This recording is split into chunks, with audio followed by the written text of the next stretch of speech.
Hey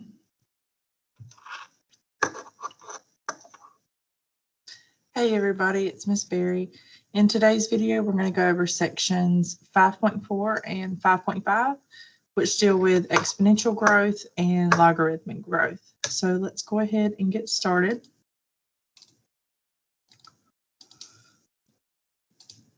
All right, so we're going to start off talking about just some basics of exponential functions.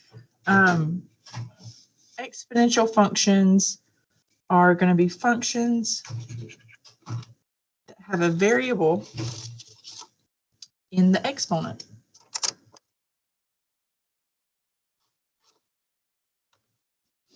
All right, so, sorry, my pen isn't working. Let me try unplugging it and plugging it back in. There we go. All right, so exponential functions have the form f of x equals a times b raised to the x, where a and b are real numbers. There are some restrictions on b. B has to be greater than 0, but it's not allowed to be 1. All right, so a and b have to be real numbers. B must be greater than 0, but b is not allowed to be equal to 1. So let's talk about why that is.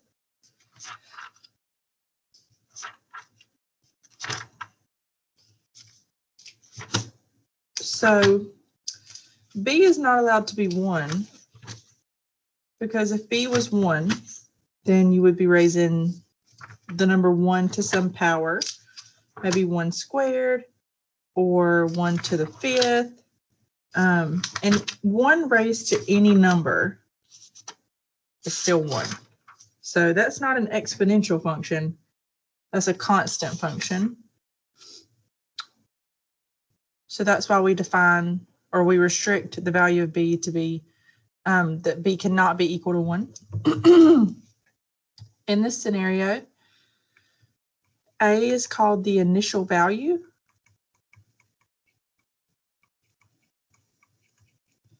And b is sometimes called just the base, and sometimes called the growth rate.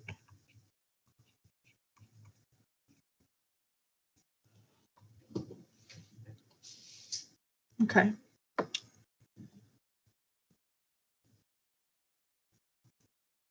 Okay. So let's look at some examples where we use exponential functions.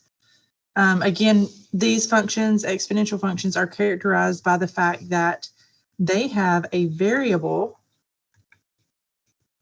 which is in this case x, in the exponent. So that is the main characterization of these functions.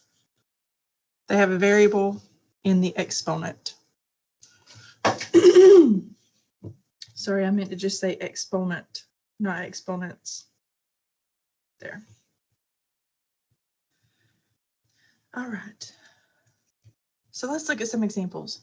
All right, number 1 says the population of a town in California is modeled by the function f of x equals 10,949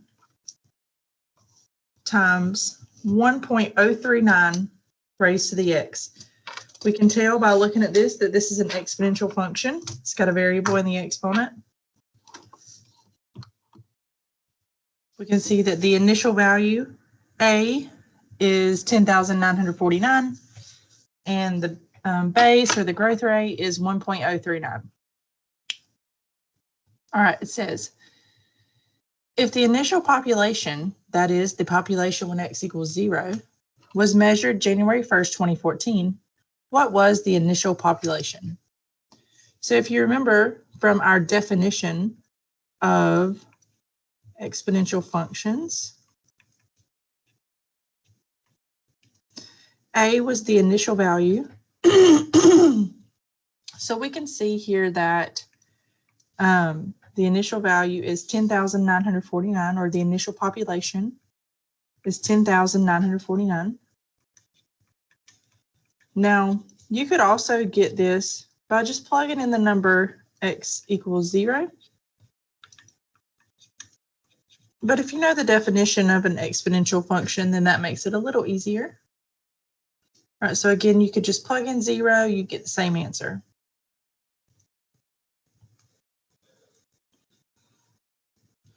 All right, then number 2 says growing linearly, the balance owed on your credit card doubles from $600 to $1,200 in 6 months. So linearly means it grows by the same amount each month. It says if the balance were growing according to the exponential function, f of x equals 600 times 1 plus 0.122 raised to the x, where x represents the number of months, what would the balance be after 6 months? Round your answer to the nearest cent. All right, so just for future reference, anytime you see nearest cent, that means 2 decimal places, like 12 cent or 77 cent. So anytime they say nearest cent, that means 2 decimal places. All right, so we are trying to figure out what is the balance on your credit card after 6 months. So since x represents the number of months, we're just going to plug in x equals 6. All right, so we're plugging it into our function. I'm going to write out what we're plugging in. You don't have to write it out. We have 600 times 1 plus 0.122 raised to the x. Here we're plugging in 6 for x.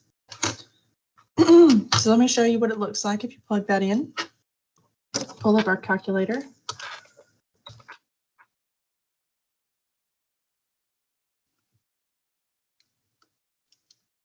All right. See if we can get these both on the screen at one time.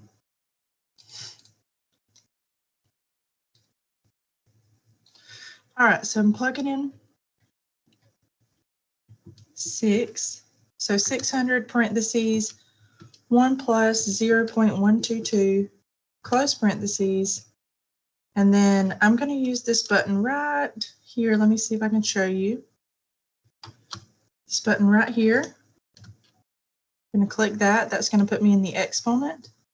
I'm going to type in a 6. All right, I can arrow out if I need to get out of the exponent. So use the right arrow to get out of the exponent. Hit enter. And there's my balance. $1,197. And we're rounded to 2 decimal places, so that would be 4 cents. And I'm going to put a little dollar sign on here so I can indicate that it's money. So 1197 and 4 cents. $1,197 and 4 cents.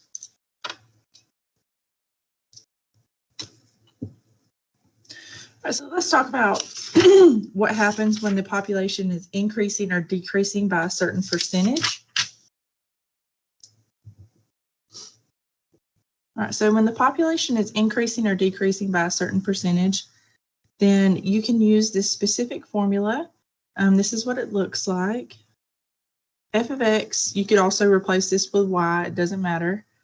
F of x equals some initial value a times 1 plus the rate r raised to the power of x.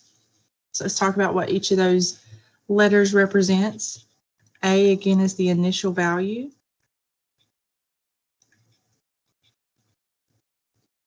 R is the rate, or the rate of change. If R is positive, that means your population is growing, so that represents growth. If R is negative, that means your population is decreasing. That represents decay. So decay means decreasing. And then X represents some unit of time, might be days, weeks, months, years. And then F of X, also known as Y, that just represents the population. So f of x or y represents the population. All right, so let's look at an example. It says the population is decreasing at a rate of 5% per year. All right, so decreasing. All right, the population is decreasing at a rate of 5% per year. If the population is 30,000 today, what will the population be in 12 years? Excuse me. Round your answer to the nearest whole number if necessary. All right, so let's write down our function.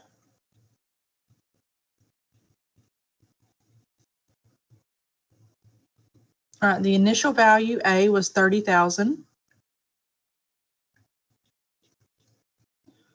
Then we have 1 plus. The rate was, let's see, they said 5%. As a decimal, that would be 0.5. Remember, this is decreasing, so that's going to be negative 0.05. Raised to the x, where x is the number of the amount of time. Here it's 12 years. All right, so let's plug that in.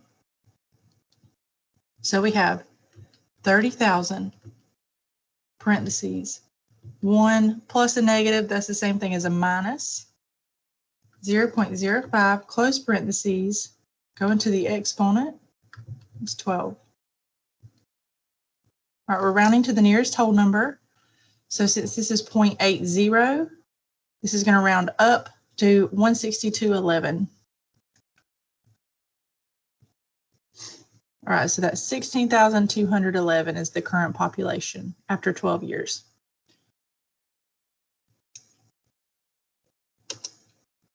All right, so that's everything for section 5.4. In section 5.5, we're discussing logarithmic growth.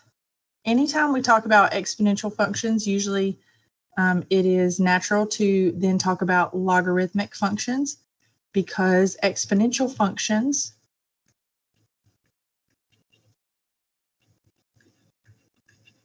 and logarithmic functions, sorry for the messy handwriting. So exponential functions and logarithmic functions are inverses. So they're like the opposite of each other. All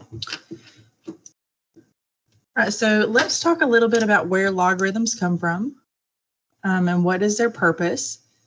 So let's look at an equation that looks like this. You can tell this is an exponential equation. It's got a variable in the exponent. So if we had 3 raised to some power x equals 9, what do we have to raise 3 to get 9? That would be 2, right? So x must be 2 because 3 squared would be 9. So that one's pretty easy, but what if we have a problem like this? 3 to the x equals 10. We can't easily come up with the answer to that. And so logarithms, we can use logarithms to solve equations like this. So logarithms are used to solve these sort of complicated exponential equations. And that's where they come from. That's their purpose. And that's why they're important to us. All right, so originally I was going to give you the definition of a logarithm, but I decided not to do that. So we're going to move on and talk about how we plug logarithms in the calculator. There are 2 types of logarithms that we can plug in the calculator. You have the common logarithm, and then you have what we call the natural logarithm.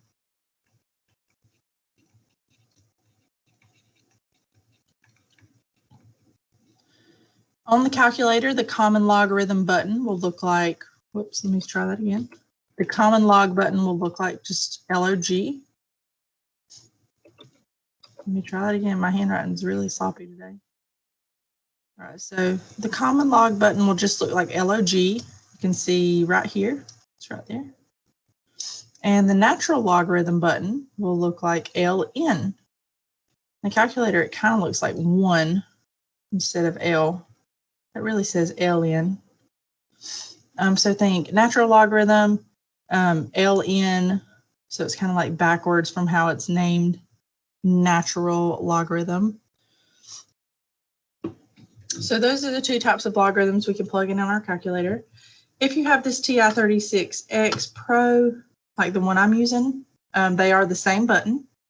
So you press it one time for the natural log and you press it 2 times for the common log.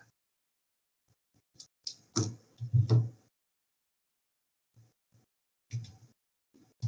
right, so 1 time for the natural log, 2 times for the common log. So let's look at some examples. The examples that we're going to go over in this section for the purposes of our class are going to be very simple. We'll just be plugging in numbers. It says a child is 20 inches long at birth. If we consider that the baby will grow at a rate proportional to its body size until adulthood, then the percentage of her adult height attained can be modeled by this logarithmic function.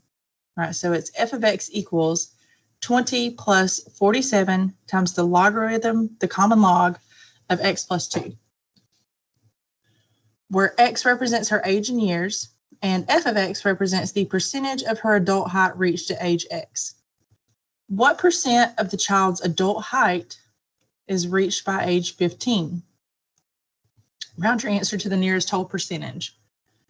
All right, so since x represents her age in years, and we're trying to figure out what percent of her adult height she's attained by age 15, we're going to plug in x equals 15.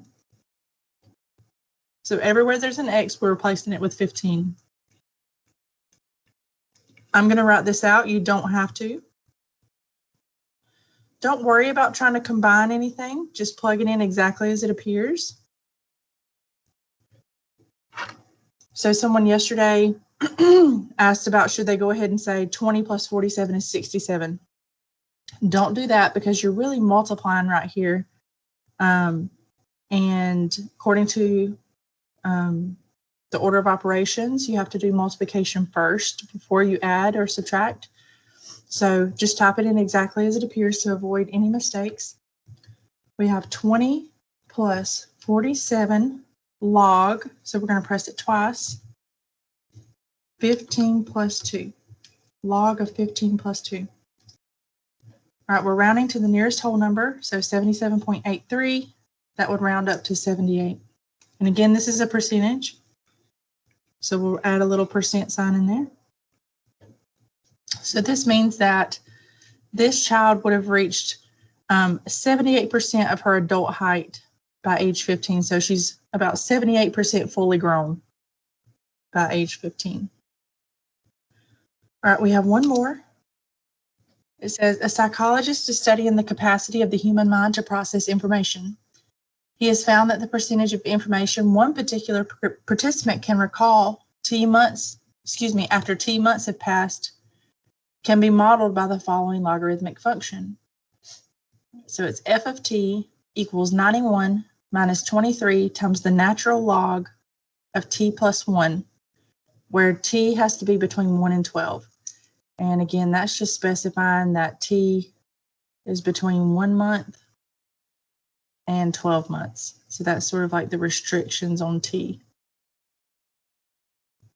All right, so it says what percentage of information is retained after 12 months? Round your answer to the nearest whole percentage if necessary.